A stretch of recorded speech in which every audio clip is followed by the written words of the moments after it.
देश आदेश मैं अष्टशावर मित्र प्रवीण आप सभी का स्वागत करता हूं। आज बात करेंगे मीन राशि का भाग्य 2024 में कैसा रहेगा।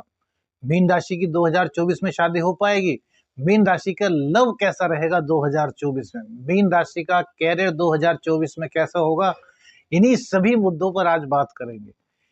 मीन राशि, देखिए मीन राशि बृहस्पति देव की राशि है, बहुत ही ज्ञानवान राशि है, बहुत ही आकर्षक राशि है, जल तत्व राशि है। जब भी हम पूरी कुंडली की बात करते हैं तो 3 ग्रहों को वार्षिक राशिफल में सबसे पहले देखते हैं। सबसे पहले गुरुदेव, उसके बाद शनि और फिर राहु केतु। गुरुदेव जो हैं वो अप्रैल तक भैया आपके 2nd हाउस में रहेंगे। और गुरुदेव क्या हैं आपके लिए सबसे ज्यादा कारक हैं।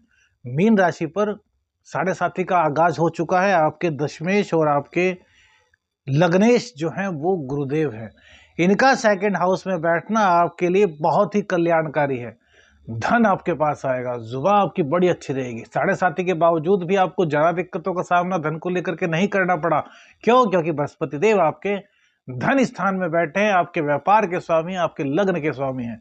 अप्रैल तक अपनी वाणी के कारण आप जाने जाएंगे, आपका ज्ञान दूर दूर तक फैलेगा, आपकी प्रतिभा को लोग बाग मानेंगे, सम्मानित होने का मौका भी आपको मिल सकता है। कुटुंबी जनों से सामंजस्य आपका बढ़ेगा, सेविंग्स आपकी कराएंगे धन की, अचानक से धन प्राप्ति के योग भी बनाएंगे। इनकी जो दृष्टि पड़ेगी भैया वो पड़ेगी 6ठे स्थान पर। तो यहाँ 6ठे स्थान पर दृष्टि पड़ने के कारण कहीं ना कहीं कॉम्पिटिटर्स आपके ऊपर हावी होने की कोशिश करेंगे, हो नहीं पाएंगे। थोड़ी रोग से आपको दिक्कत हो सकती है, पेट संबंधी कुछ दिक्कतें आपको हो सकती हैं। इसके बाद इनकी दृष्टि पड़ेगी अष्टम पर, तो आपका ज्ञान बढ़ेंगे, आपकी जितनी भी सिद्धियां हैं, आप यदि साधक है तो सिद्धियां मिलने की संभावना आपको बहुत ज्यादा है। डीपली रिसर्च कर रहे हैं आप तो बहुत अच्छा है आपके लिए। जो स्टूडेंट्स इस समय पर अप्रैल तक रिसर्च कर रहे हैं, किसी भी सब्जेक्ट की बाल की तह तक जाना चाहते हैं, वो अप्रैल तक सक्सेस होंगे, उनको मान सम्मान सभी प्राप्त होगा। इसके बाद इनकी जो 9वीं दृष्टि है वो आपके 10वें भाव पर पड़ रही है और 10वां भाव इनका अपना ही घर है। तो आपके व्यापार में किसी प्रकार की कोई दिक्कत आ रही है उसको ये समाप्त कर रहे हैं। तो हर तरीके से गुरुदेव आपके लिए वरदान का कार्य कर रहे हैं। 7.5 का जो असर है वो आप पर बहुत कम हो रहा है। अब अप्रैल में जैसे ही मई आएगा तो मई में जो है गुरुदेव चेंज हो जाएंगे, ये आपके 3rd हाउस में आ जाएंगे। 3rd हाउस पर गुरुदेव का जो आगमन होता है वो ज्यादा शुभ नहीं होता, लेकिन यहाँ भी क्योंकि गुरुदेव तो शुभ है तो शुभ फल देंगे। तो क्या कहें, भाई बहन की आप मदद करेंगे, धार्मिक यात्राएं आपकी करा सकते हैं, आपके पराक्रम को बढ़ाएंगे। आपके अंदर की जो शनिदेव के कारण जो 7.5 के कारण आपके अंदर आलस्य उत्पन्न होगा उसको दूर करेंगे। पूजा पाठ में, धर्म अध्यात्म में आपका ध्यान लगाएंगे। इसके बाद इनकी दृष्टि पड़ेगी आपके 7वें भाव पर। तो यहाँ बहुत बड़ी खुशखबरी है। मई 2024 से दिसंबर 2024 के बीच में मीन राशि वाले विवाह के बंधन में बंध सकते हैं। आपकी शादी हो सकती है, घर में शहनाई गूंज सकती है। तो ये बहुत ही गजब आपके लिए होने जा रहा है। गोचर जो मई में गोचर होगा बृहस्पति देव का बहुत कल्याणकारी होगा। उसके बाद इनकी दृष्टि पड़ेगी भाग्य भाव पर। तो 7.5 के बावजूद आपका भाग्य आपको साथ देगा। 7.5 में क्या होता है, 100% करते हैं तो 15, 20, 25, 30% मिल पाता है।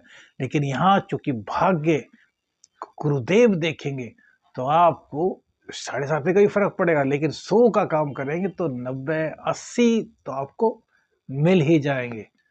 धर्म कर्म में रुचि बढ़ेगी, धर्म कर्म के कार्यों में सहभागिता होगी, धार्मिक कार्यों से आनंदित होंगे। परिवार के साथ धार्मिक यात्रा का कार्यक्रम आपका मई 2024 से दिसंबर 2024 के बीच में बनेगा।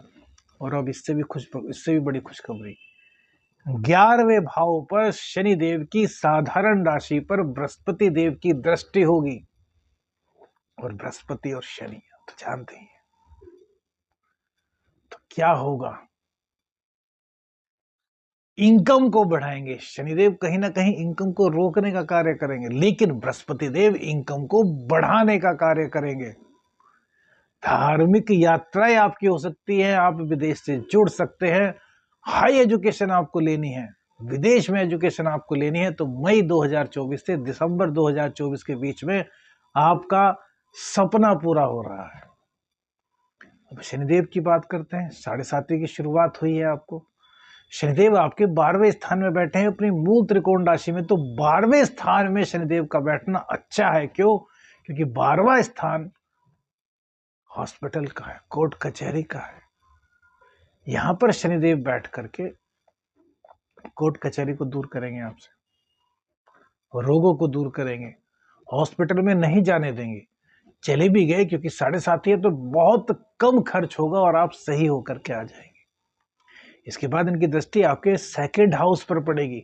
सेकंड हाउस पर शनिदेव की दृष्टि थोड़ी सी खराब होगी। जब तक अप्रैल तक बृहस्पति देव यहाँ पर है तब तक तो कोई दिक्कत नहीं, लेकिन जब बृहस्पति देव यहाँ से आगे की ओर जाएंगे तब कुटुंबी जनों से आपका मतभेद हो सकता है, आंखों में दिक्कत हो सकती है, वाणी आपकी कड़वी हो सकती है। वाणी में आपके कुछ हालांकि कुछ कहेंगे कुछ और, दिल में कुछ और होगा, ऐसा कुछ हो सकता है। इसके बाद इनकी जो दृष्टि है वो आपके 6ठे स्थान पर पड़ेगी। तो रोग रिपू ऋण को ये समाप्त करेंगे। लेकिन चूंकि 7.5 है तो थोड़ी बहुत दिक्कत आएगी। हमने कहा ना, कॉम्पिटिटर मुंह तो उठाएंगे लेकिन कुछ कर नहीं पाएंगे, लेकिन टेंशन का सबब कहीं ना कहीं वो बन जाएंगे। शनिदेव की जो दृष्टि है वो पड़ेगी आपके 9वें भाव पर। 9वें भाव पर दृष्टि पड़ने से शनिदेव की, क्योंकि शनिदेव बृहस्पति देव की दृष्टि भी मई के बाद पड़ने लगेगी, तो बृहस्पति देव और शनिदेव की दृष्टि जब भाग्य भाव पर पड़ेगी तो आप भाग्य के सहारे मत बैठना, कर्म पर भरोसा करना। आपको हर खुशियां 7.5 के बावजूद बृहस्पति देव की कृपा से शनिदेव दिला देंगे। सुंदरकांड का पाठ बिल्कुल मत भूल जाना भैया। मंगल और शनिवार में सुंदरकांड का पाठ बिल्कुल कीजिएगा। अब बात करते हैं राहु और केतु की। राहु आपके लग्न में बैठे हैं, तो राहु लग्न में बैठ करके आपको साम दाम दंड भेद हर नीति में मजबूत बनाएंगे। आपके दिल में क्या चल रहा है कोई जान नहीं पाएगा। आप किसी के पास गए, उससे मिलने के लिए गए, आप उससे क्या कहने वाले हैं शायद आपको ही नहीं पता होगा। थोड़ा अभिमान तो आपके अंदर आ जाएगा। दाम्पत्य जीवन में राहु के कारण दिक्कत आपको हो सकती है, तो रोज की रोज टॉयलेट की सफाई जरूर कीजिएगा। जो टॉयलेट क्लीनर आते हैं इनसे टॉयलेट की सफाई करना शुरू कीजिए। इससे राहु का असर आपके जो 7वें भाव पर पड़ रहा है वो बहुत कम रहेगा और दाम्पत्य जीवन में आपके दिक्कत नहीं आएगी। वहीं राहु की दृष्टि 5वें भाव पर पड़ेगी। इससे क्या होगा, प्रेम संबंधों में दिक्कत आएगी, शिक्षा में कहीं ना कहीं दिक्कत आएगी।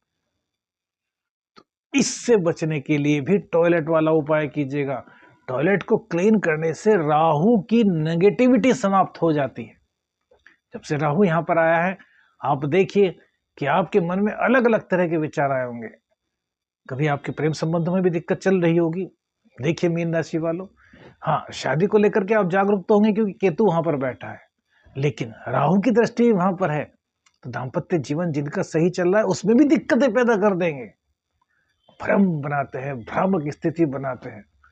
राहु तारे तो तार दे और गिराए तो ऐसा गिराए फर्श पे से कि उठने की हिम्मत ही ना हो।